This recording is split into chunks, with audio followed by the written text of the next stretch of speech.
जय माताजी, जय श्री कृष्ण અને રામ રામ બધાને। તો આજ છે 26 જાન્યુઆરી। તો 26 જાન્યુઆરીના જય હિન્દ જય ભારત બધાને। તો 26 જાન્યુઆરી કેમ મનાવવામાં આવે છે એના બે શબ્દો તમને હું આજ કહું। પ્રજાસત્તાક દિન અથવા ગણતંત્ર દિવસ 26 જાન્યુઆરી ભારતનો રાષ્ટ્રીય તહેવાર છે। આ દિવસે ઈસવીસન 1950માં ભારતનું બંધારણ અમલમાં આવ્યું હતું અને ભારત બ્રિટિશ વાલીપણા હેઠળના દેશમાંથી સંપૂર્ણ પ્રજાસત્તાક ગણતંત્ર દેશ બન્યો હતો।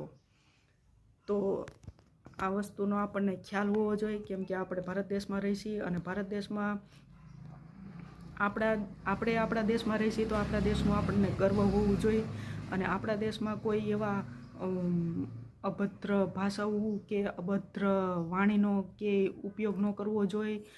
આપણા લીધેથી કોઈ બીજા અન્ય દેશના કોઈ આપણા દેશ ઉપર ઉંગલી ઉઠાવે એવું કાર્ય આપણે ક્યારેય કરવું ન જોઈએ।